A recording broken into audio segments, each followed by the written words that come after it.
Right, welcome back to special debate. ప్రముఖ రాజకీయ విశ్లేషకులు అందే సత్యం గారితో మాట్లాడదాం. సత్యం గారు, గతంలో ఫిరాయింపు రాజకీయాలను ప్రోత్సహించినటువంటి బీఆర్ఎస్ ఇప్పుడు తమ వరకు వచ్చేసరికి న్యాయ పోరాటానికి సిద్ధమైనటువంటి పరిస్థితి.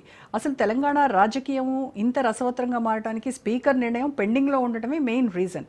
అంటే ఆయన నిర్ణయంపై చాలా ఉత్కంఠ నెలకొన్నటువంటి పరిస్థితి. అయితే అసలు యాంటీ డిఫెక్షన్ లా ఏం చెప్తోంది సత్యం గారు? ఇప్పుడు 2003లో తెచ్చినటువంటి యాంటీ డిఫెక్షన్ లా పార్టీకి వ్యతిరేకంగా వ్యవహరిస్తే, ఏది అసెంబ్లీలో విప్ జారీ చేస్తే దానికి వ్యతిరేకంగా భిన్నంగా వ్యవహరిస్తే సభ్యత్వం రద్దు అయిపోతుంది. అలా ఆ చట్టం తెచ్చినాడు దేశవ్యాప్తంగా పెద్ద హర్షాత వ్యతిరేకం. అన్ని పార్టీల వాళ్ళు, అన్ని రకాల వ్యక్తులు అందరూ కూడా చాలా సంతోషించారు. కానీ ఆ తర్వాత దాన్ని ఎట్లా తప్పించుకోవాలనేట్లో అనేక రాజకీయ పార్టీలు అనేక పరిశోధనలు చేసి మొత్తం మీద దాన్ని పనికి రాకుండా చేశారు. చేసిన తర్వాత కూడా వాళ్ళు చేసినటువంటి చర్యల్ని సమర్థించుకుంటూ ఇవాళ ముందుకు వస్తూ ఉన్నారు. మన ఇద్దరు మిత్రులైతే చాలా న్యూట్రల్గా ఉన్నట్టు మాట్లాడారు. ఎవరెవరు ఎప్పుడెప్పుడు చేసింది, ఎవరు చేస్తే ఏమిటి అనేటువంటిది. ఉదాహరణకు బీజేపీ రిజైన్ చేసి వచ్చి మేము పోటీ చేసి గెలిస్తే తప్పు లేదనేటువంటి అభిప్రాయాలు ఉన్నారు. అట్లాగే బీఆర్ఎస్ 2/3 జాయిన్ అయితే అది చట్టం ప్రకారం కరెక్టే కాబట్టి తప్పు లేదనేటువంటి పరిస్థితిలో వాళ్ళు ఉన్నారు. అట్లాగే కాంగ్రెస్ పార్టీ కూడా అందరూ మార్చారు, మేము మార్చాం. గతంలో పివి నరసింహారావు మార్చాడు. తెలుగుదేశం నుంచి 5 పార్లమెంట్ సభ్యులు పోయి సపోర్ట్ చేస్తేనే పివి గవర్నమెంట్ నిలబడ్డది. కాబట్టి ఇట్లా అన్ని పార్టీలు కూడా రకరకాల సమయాల్లో రకరకాలుగా వ్యవహరించి మొత్తం మీద ఈ చట్టం నుంచి డీవియేట్ అయ్యేటట్టుగా చేశారు. ఇది ఒక భాగం. రెండోది, ఇప్పుడు ఏం చేయబోతున్నారు అనేటువంటిది. సహజంగానే ఇవాళ సుప్రీంకోర్టు కామెంట్ చేసింది, మీరు కూడా మహారాష్ట్ర స్పీకర్ లెక్క చేస్తారా అంటే, అసెంబ్లీ దాని 5 ఏళ్లు పూర్తయ్యేంత వరకు వెయిట్ చేసి ఆ విధంగా వ్యవహరిస్తే చట్టం యొక్క అర్థం ఏముంది, అదే విధంగా వ్యవహరించదలుచుకున్నారా, మీకు సమయం కావాలంటే ఎంత సమయం కావాలని ఒక ఫిక్స్ చేసినట్టుగా ఇవాళ సుప్రీంకోర్టు అడిగింది. తర్వాత డేట్ కూడా ఫిక్స్ చేసింది. ఫిబ్రవరి 10 కల్లా దాని తరపునటువంటి స్టేట్ గవర్నమెంట్ తరపునటువంటి లాయర్ని 10th వరకల్లా చెప్పండి అని చెప్పేసి ఫిక్స్ చేసింది. దీంతో సహజంగానే కాంగ్రెస్ ఇప్పుడు ఒత్తిడికి లోనవుతుంది. ఏదైనా రిజిగ్నేషన్ వస్తే మళ్ళా పోటీ జరిగితే పోటీలోకి రావచ్చు అన్నటువంటి రాజకీయ వ్యూహంతో బీఆర్ఎస్ కూడా ఉంది. ఇటువంటి సిచ్యువేషన్ అన్నీ ఉన్నది. అయితే ఇట్లా వచ్చినప్పుడల్లా దేశవ్యాప్తంగా శాసనసభలే కాదు, పార్లమెంట్కి కూడా మన రాజ్యాంగంలో ఉంటే 3 కాంపోనెంట్స్, జ్యుడిషియరీ, ఎగ్జిక్యూటివ్, శాసనసభ.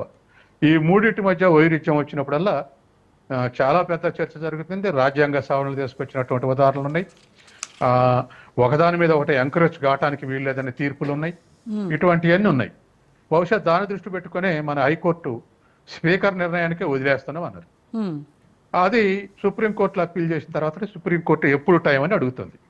కాబట్టి ఇటువంటి అన్నీ కూడా దరిదాపు రాజ్యాంగం అమల్లోకి వచ్చిన దగ్గర నుంచి కూడా ఇటువంటి చర్చ జరుగుతూ ఉంది. అనేక తీర్పులు కూడా ఉన్నాయి, ఇట్లా వ్యవహరించినటువంటి తీర్పులు. కాబట్టి ఇటువంటి సమయంలో ఇవాళ మరి దేని లెక్కలోకి తీసుకోవాలి అంటే, సపోజ్ స్పీకరు ఇవాళ కాంగ్రెస్ మన బీఆర్ఎస్ ఎమ్మెల్యేలు పోయి కాంగ్రెస్లో చేరారు. రేపు ఇదే ఎమ్మెల్యేలో ఇంకో 4 పోయి బీజేపీలో చేరతారు. ఇదే ఎమ్మెల్యేలు 2 పోయి వెనక్కు పోయి మళ్ళీ కేసీఆర్ తోటి చేరినామని ఫోటోలు దిగుతారు. ఇట్లా ఇచ్చిన స్టేట్మెంట్ని కన్సిడరేషన్లోకి తీసుకోవాలన్నా, అసలు స్పీకరు బయట జరిగేటువంటి వ్యవహారాలకు బాధ్యత ఉందా, బయట ఆ పార్టీలో చేరినాం ఈ పార్టీలో చేరినాం అనేటువంటి దానికి స్పీకర్ బాధ్యత ఉందా, స్పీకరు అసెంబ్లీలో బీఆర్ఎస్ విప్ జారీ చేస్తే ఆ విప్కి వ్యతిరేకంగా ఇప్పుడు పోయిన వాళ్ళు ఓటేశారా, అది మాత్రం నా బాధ్యత, బయట జరిగేటువంటి విషయాలకు సంబంధం లేదు. శాసనసభలో బీఆర్ఎస్ విప్ జారీ చేస్తే దానికి భిన్నంగా ఓటింగ్ చేస్తే అప్పుడు దీనికి వస్తుంది. అటువంటి విప్ ఏం జారీ లేదు, వీళ్ళు అట్లా వ్యతిరేకించలేదు నాకెదురుగా శాసనసభలో అని రేపు లెటర్ రాశారనుకోండి, ఆ స్కోప్ ఉందా అంటే విత్ ఇన్ ది స్టాట్యుటరీ బాడీలోనే ఆయన చూడగలడు. కాబట్టి ఎవరికి వాళ్ళే ప్రొటెక్ట్ చేసుకోవటానికి ఇటువంటి ఉపాయాలు ఆలోచించేటువంటి అవకాశం ఉంది. తర్వాత రెండవది, నాకున్నటువంటి ఇండివిజువల్ ఒపీనియన్, నా సెర్చింగ్లో ఏది బెస్ట్ అనుకుంటున్నంటే 2/3 మారినా, లేకపోతే బీజేపీ అన్నట్టు మారితే రద్దు చేసుకొని వచ్చినా, ఏ విధంగా మారినా 5 years వాళ్ళకు ఒక పోటీ చేసేటువంటి హక్కు లేకుండా చేయాలి. అది ఇండివిజువల్గా మారినా, లేకపోతే 2/3 శాసనసభ సమావేశం పక్షం మొత్తం పోయి కలిసినా, లేకపోతే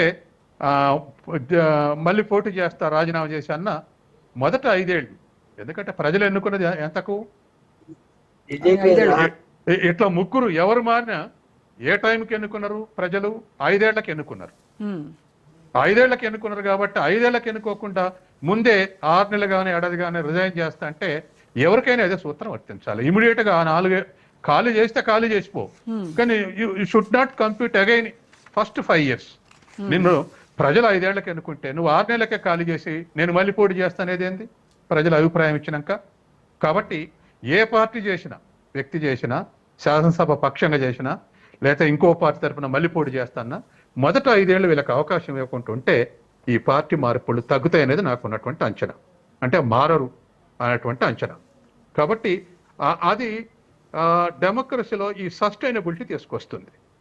ఈ అక్రమ పద్ధతులు, ప్రభుత్వాన్ని కూల్చే పద్ధతులు అనేక రాష్ట్ర ప్రభుత్వాలు అనేక పార్టీలు కూల్చినాయి. ఇదేం కొత్తది కాదు. ఏ పార్టీ మన శుద్ధిగా లేదు, అన్ని పార్టీలు కూల్చినాయి. ఒక్కొక్కరు ఒక్కొక్క మార్గంలో కూల్చారు. కాబట్టి ఇటువంటి విషయంలో డెమోక్రసీలో ఇంత అస్థిరత ఫేస్ చేయటం, ప్రజలు ఫూల్స్ కావటం అనేటువంటిది కరెక్ట్ కాదు. అంటే ప్రజలకు వీళ్ళు ఇస్తున్నటువంటి విలువ ఎక్కడ సార్? ఆ ఓటుకి విలువ ఎక్కడ ఇస్తున్నారు? ఒక జెండా పైన గెలిచి ప్రజలు ఎన్నుకున్నటువంటి నేత వాళ్ళ ఇష్టానుసారం వేరే పార్టీలోకి జాయిన్ అయితే ప్రజలకు జవాబుదారి కాదా? వారు ఏం సమాధానం చెప్తారు? ఇప్పుడు అట్లా సమాధానం చెప్పాల్సినప్పుడు ప్రజల చేతుల్లో లేదు. ప్రజల చేతుల్లో లేదు అంటే ఇప్పుడు స్వీడన్ కానీ డెన్మార్క్ కానీ అటువంటి దగ్గర ఇంపీచ్మెంట్ ఉంది. చిన్న దేశాలు కాబట్టి నచ్చకపోతే ఓటింగ్ చేసి వెనక్కి పిలిచే అవకాశం ఉంది. మన దగ్గర అవకాశం లేదు. కాబట్టి వాళ్ళకు మళ్ళీ ఇమీడియట్ గా పోటీ చేసే అవకాశాన్ని నిరోధిస్తే ఇలా మారటాలనేటువంటి మినిమైజ్ అయితే అనేది నాకు ఉన్నటువంటి అంచనా. ఆ విధమైనటువంటి ఆలోచన చేయాల్సినటువంటి అవసరం ఉంది. తర్వాత జుడిషియరీకి కూడా పార్లమెంట్లో జోక్యం చేసేటువంటి కొన్ని పరిమితులు ఉన్నాయి, కొన్ని తీర్పులు ఉన్నాయి. అనేక మంది ఛాలెంజ్ చేశారు. గతంలో ఏకే గోపాల్ అని ఇతరులు చాలా మంది ఛాలెంజ్ చేశారు ఇటువంటి వాటిని. కాబట్టి సుప్రీంకోర్టు జడ్జిమెంట్స్ కూడా ఉన్నాయి, మీకు అధికారం లేదు అనేటువంటి. కాబట్టి ఏదేమైనా ఎన్ని జడ్జిమెంట్లు అయినా ఏదైనా ఈ అవకాశం లేకుండా చేస్తే మళ్ళీ ఇమీడియట్ గా కంప్లీట్ చేసే అవకాశం లేకుంటే ఆ టర్మ్ 5 ఏళ్లకు ఎన్నుకున్నారు కాబట్టి 5 ఏళ్ల లోపు ఆ ఓటు వేసిన ప్రజలైన ఆనర్ చేయాలి. వాళ్ళు ఆనర్ చేయకుండా బిహేవ్ చేస్తే రద్దు అయిపోవాలి. ఈ విధమైనటువంటి మార్పులు చేసుకుంటే ఎంతవరకు ఏమైనా దాన్ని మినిమైజ్ చేయొచ్చు అనేటువంటిది నాకు ఉన్నటువంటి ఒపీనియన్.